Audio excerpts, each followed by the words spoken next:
Dimana di zaman sekarang ini dok, hampir semua pasti sudah memiliki handphone dan ada juga kayaknya ketergantungan dengan handphone ya dok ya. Dalam sehari itu mungkin berapa jam kita bisa menggunakan handphone. Tetapi ada radiasi yang di bawah, utamanya yang berhubungan dengan mata untuk penglihatannya. Ya, menggunakan kacamata untuk dewasa pemuda ke atas itu wajib laki-laki. Jadi diplot ya, penglihatannya menjadi ganda. Nah, yang bahaya kalau bapak-bapak ganda, dia lihat istrinya jadi dua.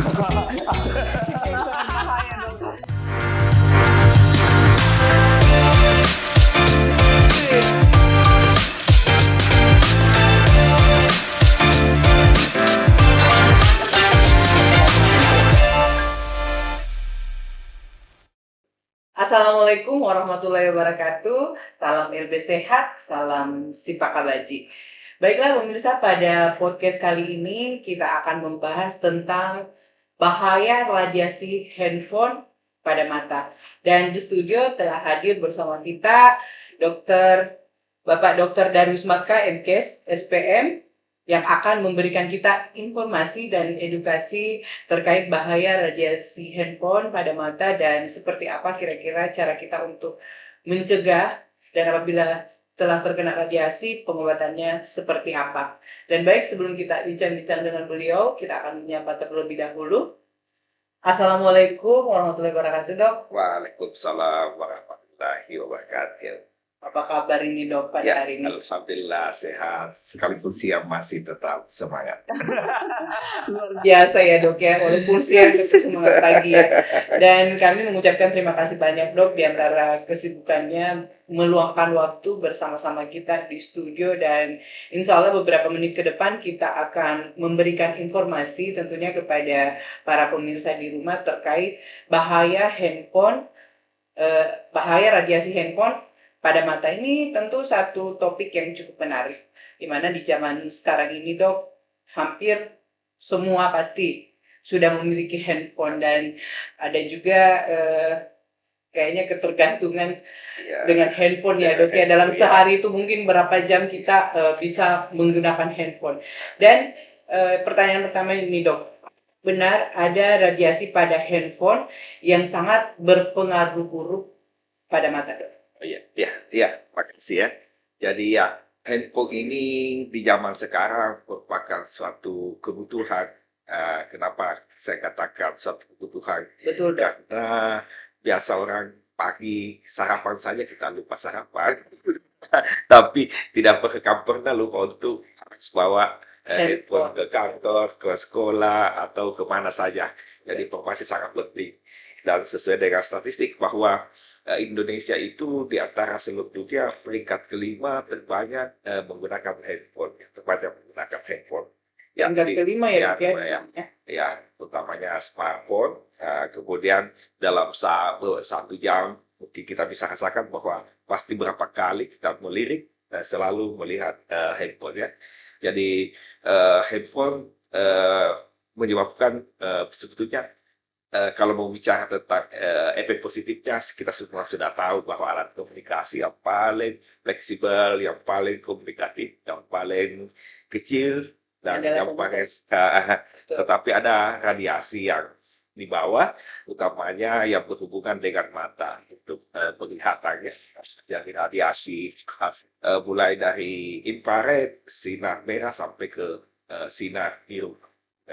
Dan perlu tambah jelaskan bahwa kalau sinar merah ada alat proteksi yang ada di mata, mulai dari kornea sampai dengan lensa, bisa memantulkan. Tapi yang paling berbahaya adalah sinar biru. Sinar biru bisa langsung terobos masuk ke sel-sel fotoreseptor mata, yaitu sel-sel kons, sel-sel batang, dan sel-sel kerucut, sehingga menyebabkan kerusakan pada saraf mata ya. Kerusakan saraf mata yang kita tahu bahwa manusia yang berumur 50 tahun ke atas itu sudah mulai terjadi degenerasi pada sel-sel saraf mata. Tetapi dengan radiasi handphone ini akan mempercepat proses degenerasi tersebut. Jadi mengganggunya ke saraf retina pada mata radiasi. Ya, dok. Ya. Dan hampir semua jenis handphone yang seperti dokter bilang memiliki sinar biru ya, dok? Ya, sinar biru. Hampir semua jenis. Utamanya semakin canggih handphonenya pasti radiasinya juga semakin kuat. Seperti yang dokter jelaskan tadi bahwa penggunaan handphone ini sudah menjadi kebutuhan utama setiap manusia. Dan adakah cara yang sederhana, dok, untuk menghindari radiasi pada mata terkait penggunaan handphone kita ini? Oke ya, kasih Pak. Jadi beberapa kiat-kiat yang bagus dilakukan untuk menghindari radiasi pada handphone. Pertama, mengatur intensitas cahaya pada ruangan yang dipakai menggunakan handphone, apakah WA atau SMS. Ruangannya tidak boleh terlalu terang sekali karena kalau terang menyebabkan radiasi inframerah yang besar. Tidak boleh juga terlalu gelap. Kemudian kedua, jarak baca antara handphone dengan mata kita atur 30 sampai 50 cm. 30 cm ya sampai 50 dari mata, dok. Dari mata. Jangan terlalu dekat. Kemudian pada saat membaca WA, membaca postingan, browsing, jangan terlalu lama. Paling 20 menit. Siapkan waktu untuk beberapa detik, sekitar 20 detik untuk melihat jauh. Melihat jauh kan penting, relaksasi mata itu pada saat melihat jauh. Jadi cuci mata itu dicuci, diistirahatkan dengan melihat jauh. Sesuatu yang jauh. Benda-benda jauh. Pemandangan. Ya, pemandangan. Atau kalau ibu-ibu ke mall. Kalau misalnya kita ke mall itu otomatis handphone kita simpan di tas. Ya, cuci mata. Ya. Kemudian yang keempat ya, bagus kalau digunakan filter pada filter pelindung pada handphone, itu akan mengurangi juga radiasi yang ada. Ya. Kemudian kalau sudah menimbulkan gejala, mata menjadi kering, sudah sering sakit kepala, terasa panas, berarti sudah terjadi handphone syndrome, handphone eye syndrome. Artinya sudah ada kelainan. Ini sudah saatnya untuk berobat dan konsultasi ke dokter. Ya. Oh, seperti itu ya, dok. Dan misalnya nih kita salah satu cara untuk mencegah radiasi itu, misalnya kita menggunakan tetes mata nih, dok. Apakah itu aman? Ya, jadi ya, saya mau sampaikan bahwa ada beberapa obat tetes mata artifisial memang dibutuhkan karena ini pengaruhnya handphone. Kalau lama kita melihat handphone itu persoalan berkedip. Karena pada saat kita melihat handphone itu kita berkedipnya kurang dari 16 kali. Pada saat orang normal itu per menit ya 16 sampai 24 kali dalam 1 menit. Tapi kalau saat kita membaca WA dan sebagainya di handphone bisa kurang berkedipnya sehingga mata menjadi kering. Mata menjadi kering artinya air mata asli pada mata kita tidak mampu untuk mencuci mata secara keseluruhan. Perlu diberikan artificial tear atau air mata buatan dalam bentuk Tetes mata. Banyak di apotek dijual bila tetes air mata buatan. Tapi kalau misalnya kita menggunakan tetes mata tiap hari ini, dok, apakah tidak berpengaruh atau tidak? Ya, ini tetes air mata buatan ini komposisinya hampir sama dengan air mata asli. Oh, jadi aman ya, dok ya? Jadi aman untuk penggunaan.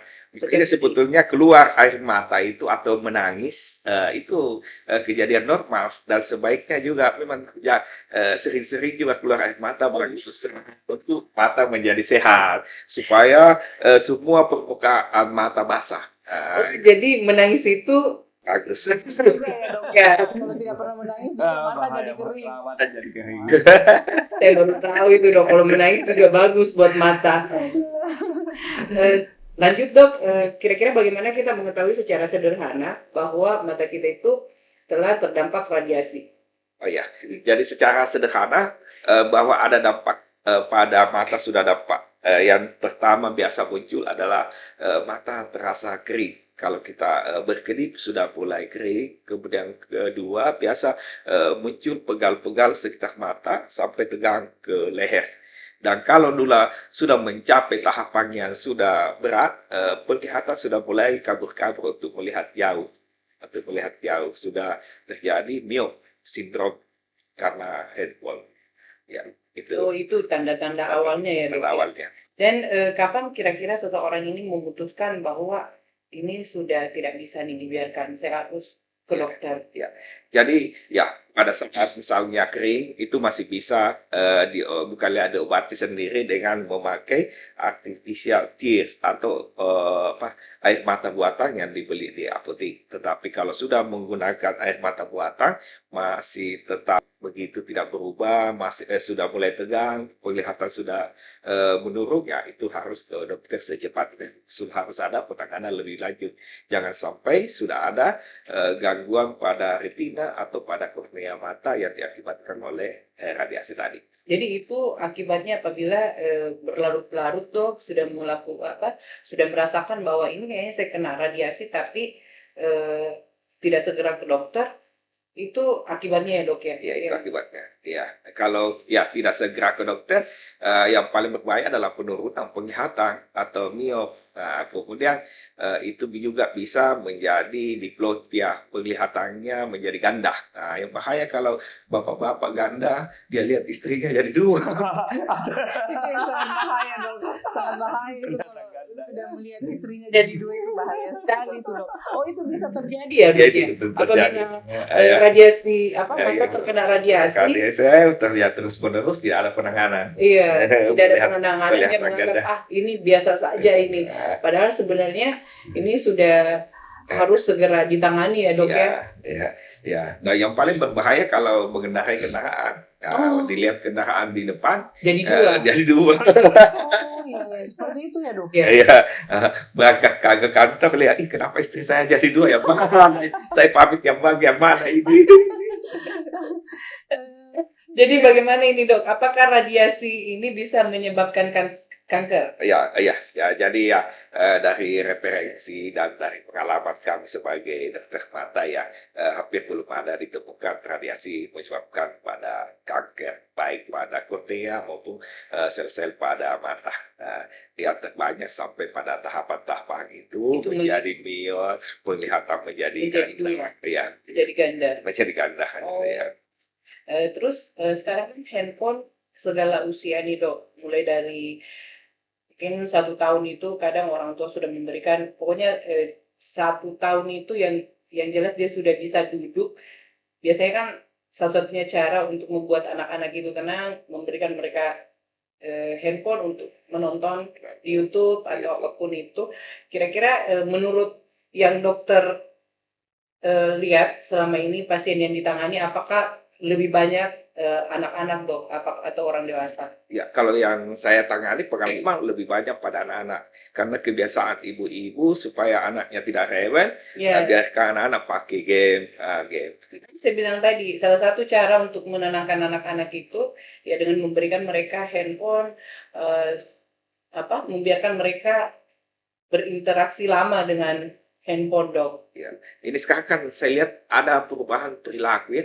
Anak-anak itu kurang tidak sama dengan zaman-zaman dulu. Iya, Tidak betul. mengikuti Betul. Jadi penggunaan handphone tidak bisa lagi diatur. Mau dikasih 20 menit, tak lihat ke jauh, mana mereka ada perhatian seperti itu ya.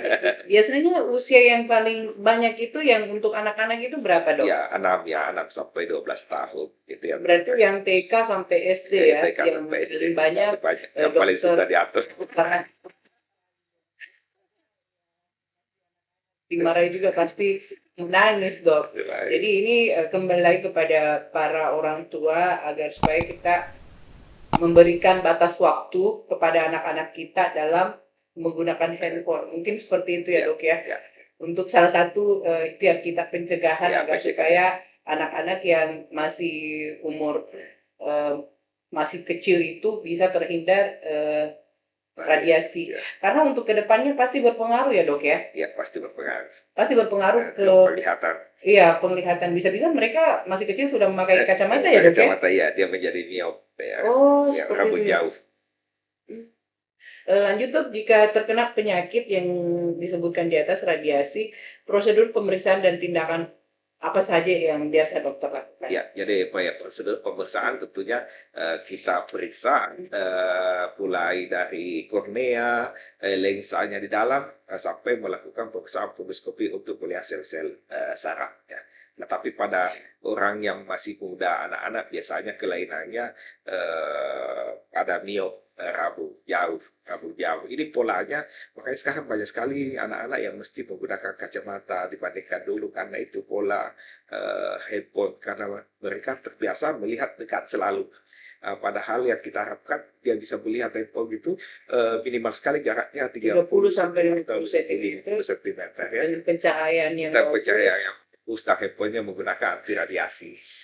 Ya. Dan kalau misalnya kita sambil lihat apa, biasanya kan kalau lagi baring-baring nih dok, kita buka handphone, apakah itu juga berpengaruh dok? Oh iya, ini kalau baring ya.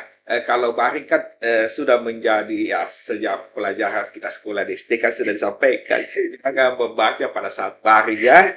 Kan pada saat baring kita apalagi melihat ke atas itu aliran darah ke pembuluh darah melewati mata. Dia istilahnya gaya gravitasi, dia menekan menjepit pembuluh darah sehingga peredaran darah menuju ke mata kurang.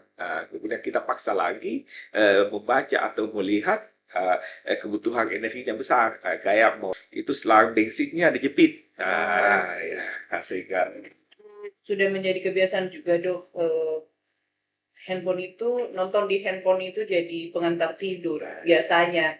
Biasanya kalau sudah nonton di YouTube atau nonton eh, apa, lihat Instagram, buka-buka Instagram sambil baring, biasanya itu menjadi pengantar tidur. Ternyata itu sangat salah ya dok ya, dan ya, tidak disarankan. ya, Ini pesan buat pemirsa nih, ya, jangan jadikan handphone sebagai pengantar tidur. Ya. Jadi sebelum kita tidur, handphone sebaiknya sudah ya, diletakkan. makanya kalau suami istri ada SOP-nya. Kalau kita mau tidur sepakat handphone disimpan di mana supaya jangan ada handphone di sekitar kita. Pokoknya jangan ada, pokoknya mode hening dok. Tempat tidur itu sudah mode hening ya dok ya, supaya tidak ada lagi yang pegang handphone. Tapi itu sepertinya hal yang susah ya dilakukan di zaman sekarang dok. Karena rata-rata sekarang pokoknya handphone itu sudah menjadi kebutuhan yang utama ya dok ya. Ya, itu hal yang utama ya. Iya, Tetapi ini kan ya perlu kita tahu bahwa teknologi ini kan kita yang gunakan, kita yang manfaatkan. Jangan kita dikuasai. Kembali lagi ke pribadi masing-masing. Masing-masing. Iya, karena dampaknya pun Pasti ke kita juga ya dok ya. Ini informasi yang diberikan oleh dokter ini memang luar biasa, bahwa baring sambil nonton sambil lihat handphone itu sangat tidak disarankan, dan saya termasuk yang biasa melakukannya dok. Makanya insya Allah mulai sekarang stop.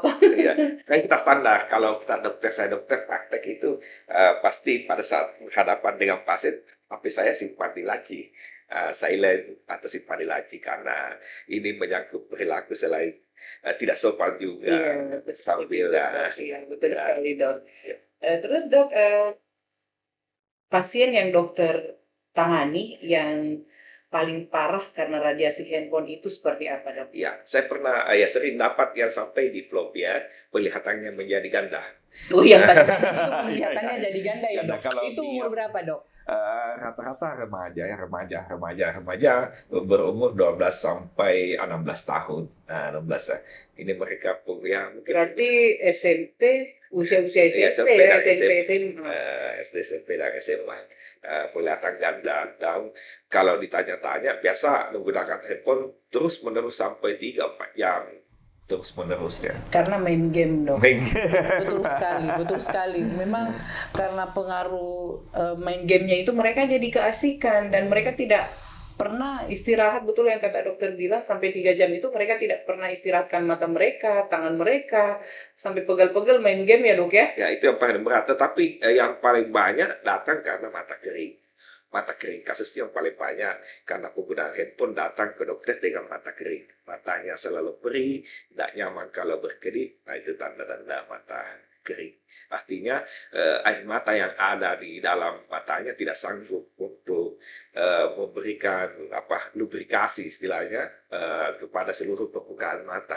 Nah, Tapi kalau misalnya kita pakai kacamata nih dok, kacamata baca, apakah itu bagus untuk salah satu cara untuk menghindari radiasi dok? tidak, kalau kacamata baca kan diperuntukkan bagi bapak atau ibu yang berumur 40 tahun ke atas. Termasuk saya kalau begitu dok. Presio. Oh seperti itu ya dok ya. Gitu ya. Iya maksudnya untuk usia-usia dewasa itu kalau misalnya menggunakan kacamata ternyata tidak ngepek ya, tidak berpengaruh Iya, tidak berpengaruh ya. terhadap radiasi. Ya, menggunakan kacamata untuk dewasa 40 ke atas itu wajib. Betul sekali dok. Ada faktor U. Iya betul. Faktor menua. Karena kalau sudah 40 itu kayaknya semua huruf-huruf sudah mulai berkumpul ini dok, kalau kita tidak menggunakan kacamata. Itu kembali lagi karena faktor umur ya dok ya. Iya. Terus untuk tingkat kesembuhan pasien dok. Ya, tingkat kesembuhannya termasuk baik. Istilahnya prognosanya bagus. Misalnya data dengan mata kering atau kita obati dengan artificial tear, air mata buatan. Ya. Dan kemudian dengan konseling, ubah perilakunya, melihat handphone yang biasanya terus-menerus lama menjadi tersingkat lagi. Kalau ikuti saran dokter bagus. Oh, itu.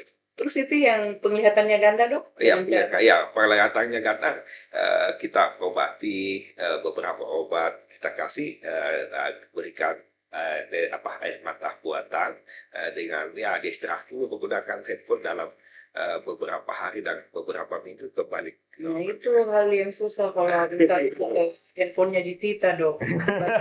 Baik itu anak-anak atau dewasa, kalau misalnya handphonenya disita bisa stres itu dok. Iya karena saya juga kadang memberikan batasan untuk anak-anak saya dalam menggunakan handphone.